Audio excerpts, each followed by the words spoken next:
Hi, everyone. I wanted to come on here and talk about the subconscious mind and how powerful it is.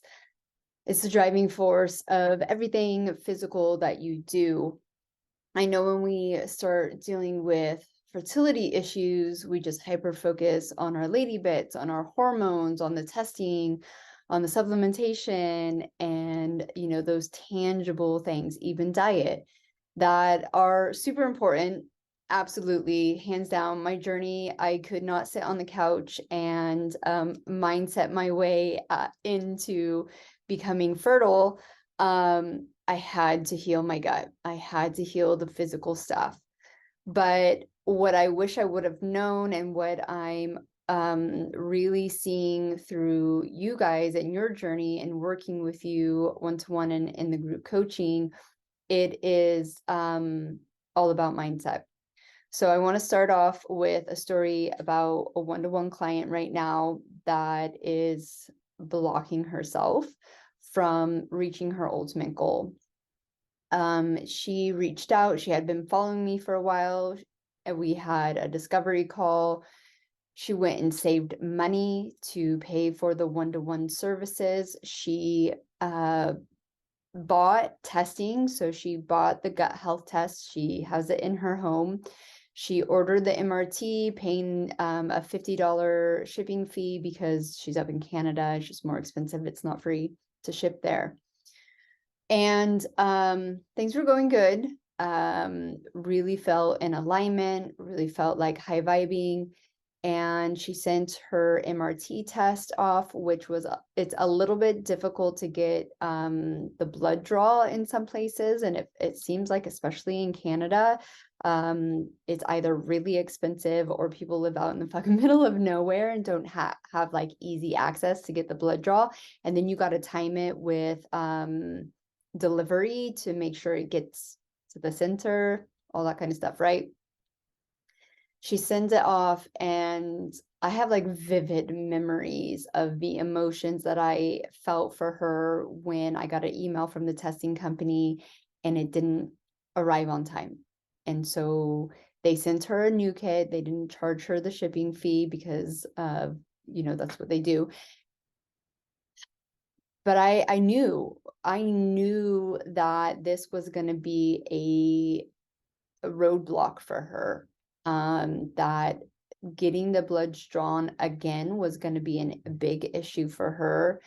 And yeah, I just felt so bummed for her, right? We were making progress and things went silent. She went silent.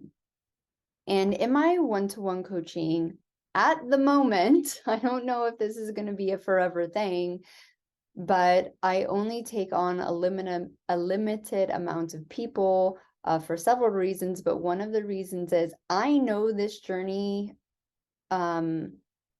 especially the healing portion of it, and even the mental and emotional portion of it, is not in a 3-month time zone, right? Like, shit happens. I've had several clients have really big events during our coaching, and it just needs more time.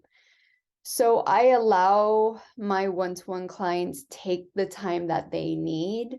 And that's just how I feel in alignment with that. And so she went silent, and I will reach out to you guys for a while. And then if there's no kind of like energetic, response, I let you go silent. And it's up to you to utilize my services that you paid for. And a year goes by and she's reaching out and she can't do the MRT test and she wants some of her money back. And I want to just preface the money back situation. Money is an energetic exchange between me and you.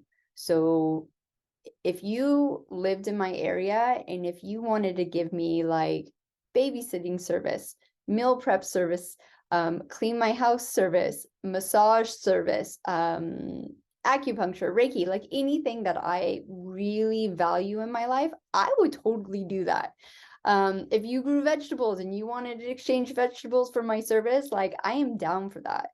But our society doesn't work that way. Usually, all of my clients are off island, and money is just that energetic exchange for us. It holds us both accountable. It holds me accountable to make sure that you are getting the highest level of services from me, and it holds you accountable because you spent that money. So hopefully you're doing the shit that I recommend, or we are working together to get you on the exact right path that feels good for you.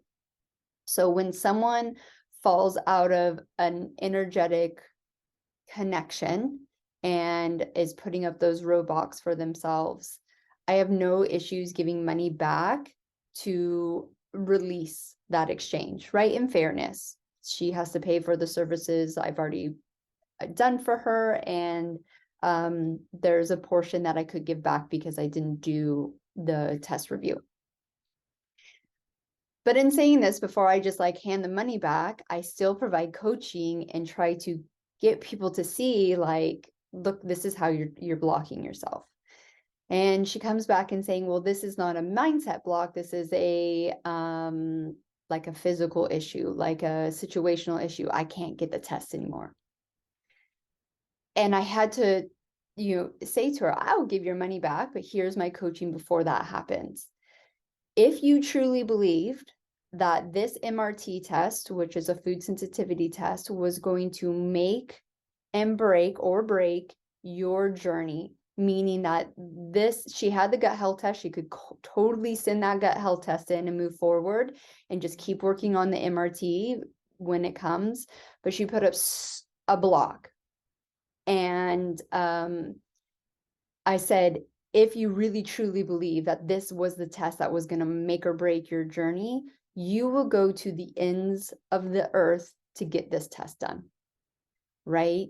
Okay, the way that you did it before isn't working out anymore. The next blood draw place is like, let's say, a 3-hour drive. You would fucking get up in the morning on Monday, drive to that blood draw, get that blood draw, drive back, maybe stay the night, maybe make a vacation out of it. You would fucking do that. And how do I know? Because I used to do that shit for my fertility. I used to drive over an hour and a half one way to get one blood drawn done at my clinic and drive and set the earliest appointment that I possibly could so I wouldn't miss work. So I'm getting up at like 5 a.m. to get this blood drawn and then drive straight to work an 8-hour shift. Like you do shit that is like insane. But because you have the belief that that is the way it's going to happen for you, that you're making those things happen. And so when a quote unquote thing that you think is a physical issue and you put up these blocks, that becomes a mindset issue, right? If you were in a country that just you couldn't run these tests, that's a physical issue. And like we decide, that before you sign on to any kind of coaching package. But your subconscious mind is so like protective, and it can get like feisty, right? And you start making up these blocks and you're like, no, it's not working. Or maybe like you look on the bad side of coaching, or like whatever it is, right? So that is why, and I feel like I need to like do something at the beginning of the online coaching as well to hone this in, because we focus on the tangible diets first, because a lot of people want that tangible stuff. But when you can't stick to that physical commitment of the diet, like you guys know, like I don't really even talk about diet that much anymore. Maybe I should, but that diet is the number one thing next to stress. They're like interconnected, right? That is going to improve your situation, no matter like how you want to get there, whether it's egg donor, you still have to prepare your body to welcome that embryo. Whether it's IVF, your body still has to do that work, right? If you want to get pregnant naturally, you have to improve your cellular health, and diet and stress levels need to dramatically be improved. And if you find yourself not being able to stick to those physical commitments, it's your subconscious mind keeping you safe and putting up these walls. One of the things that I'm now able to do for you guys is a modality called psych-k, and it is a really effective way to start unlocking those subconscious beliefs. Once again, it's not a miracle remedy. I had a private session with a client the other day, and she went to this amazing retreat in Costa Rica, and she had this beautiful shaman, like really realign and clear all her chakras. And I said, okay, well, what's the next steps that they said to take? And they're like, oh no, they say that's like, you're fine, you're done. I'm telling you right now, that's fucking bullshit, right? So absolutely, an amazing session with a healer of any kind of modality can absolutely open up those floodgates, but you still have to do some type of work to continue peeling back those layers, right? If there was one event in your life, then one thing would help. That one situation would help. But we're all into our at least 20s, if most of us are into our 30s. So we have almost 3 decades of fucking shit, right? Some of it we don't even realize has impacted us. A lot of generational trauma that just got passed down through fucking DNA. Well, thanks for that, right? Like, we're the generations that have to deal with this shit. So not only we're the generation that is going to change a lot of things for the good for our children, so our children don't have to deal with this. But psych-k is an amazing way to start unpacking those layers and really realizing what's going on beneath the subconscious mind that is blocking you from sticking to the physical commitments that you need to do to reach your ultimate goal. Right. So yesterday I went out I love sun gazing, and I brought my journal because I thought I was going to do some journaling for myself. I've got some shit that I need to psych-k myself from. And this popped into my head of what's holding you back, right? What's holding you back from being a mom? And this is how I do it for myself. And when I work with clients, this is all done privately. It can't be done in group sessions. We start from a core belief, right? Or what's going on.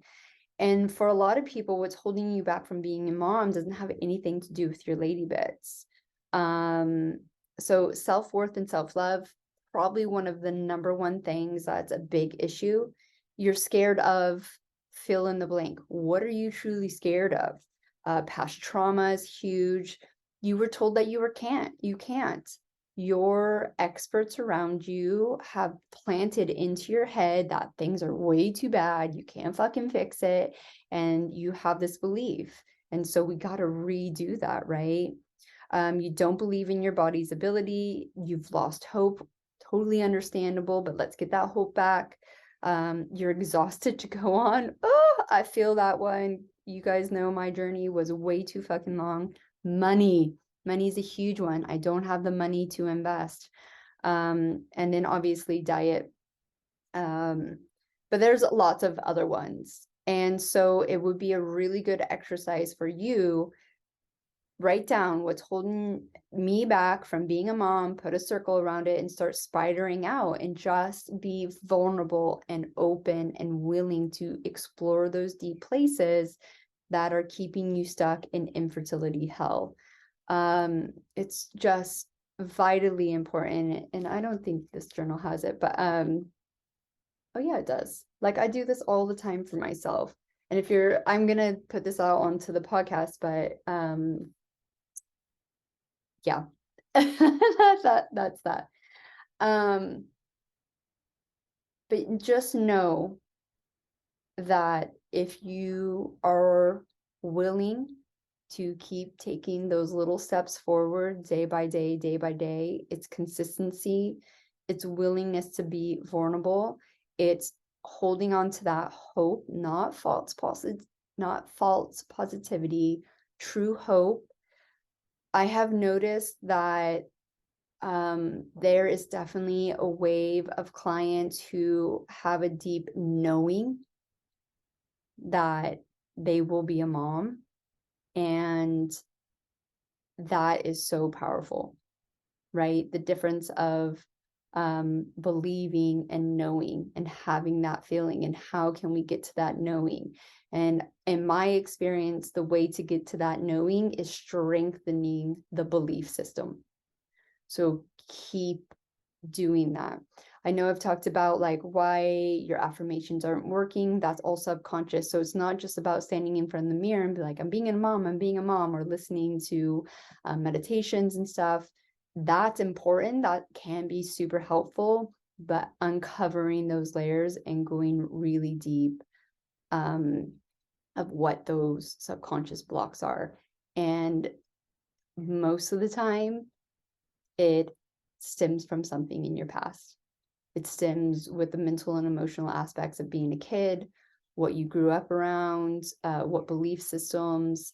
I know in the course, if you haven't got to it, there is the past traumas section. There's a timeline. I show you my timeline, and it's just really about getting vulnerable and listing the things that you maybe just don't think has anything to do with it, but those are the things. The other thing that is really important is anything you're trying to avoid or push down, or like it keeps coming up and you're like, nah, that's it. That's where to focus. But I hope this has kind of sparked something in your brain. Definitely do the journaling around, what might be blocking you. Even when it comes to, just do that journaling. I think it's going to be super, super helpful. And yeah, until next time, guys.